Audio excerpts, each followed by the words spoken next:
Okay, so today I'm going to try to make some all-natural homemade popcorn. We're going to start off with a tablespoon of coconut oil. And after the oil, the chunks of oil has melted all the way, we're going to add a few kernels of popcorn. Okay? Just like 3. Because what happens is, once these 3 have popped, then we know the oil is hot enough to go ahead and add the rest. And I made this earlier, and it took me 11 minutes to make a whole batch of popcorn from start to finish, which I thought was a little long. So this time I turned the heat up, and it's actually on medium-high.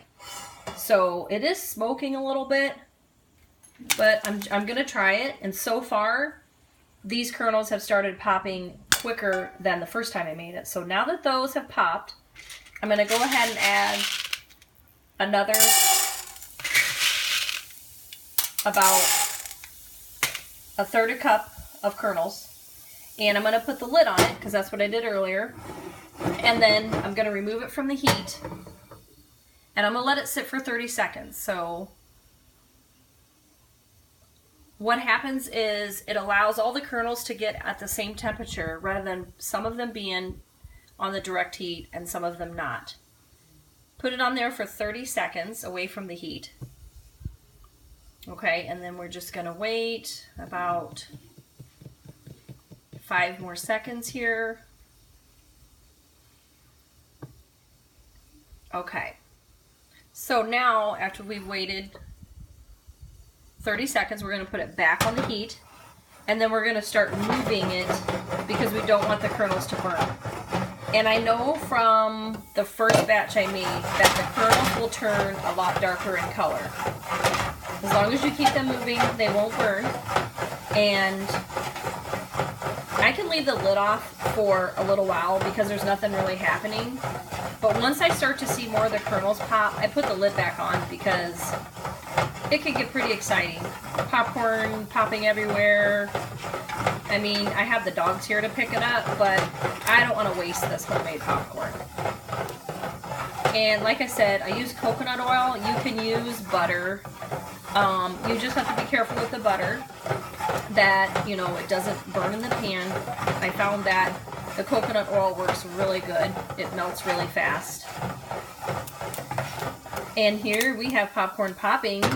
So I'm going to put the lid on. And I'm just going to keep this moving.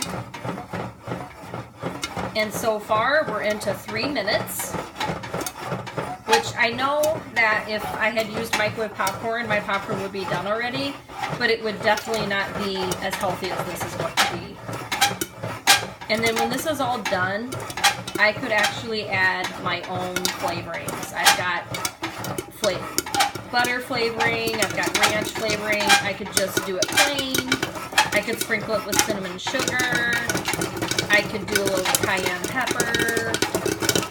Whatever I want. I am definitely going to have the heat up like this from now on because it took me 11 minutes to do the first batch, and I'm already at 3 minutes and 48 seconds, and it's just about done.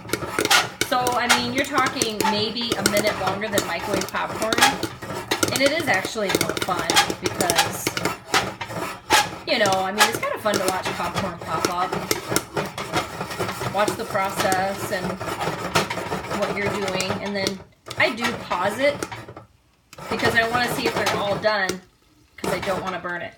So it looks like I'm down to like a couple every few seconds, which they say if the kernels stop popping really close together, like 3 seconds close, then it's probably done. So 4 minutes, 25 seconds, we have got a batch of all natural popcorn. And I'm going to put this right in my popcorn bowl now because I want to start the flavoring, so stay tuned.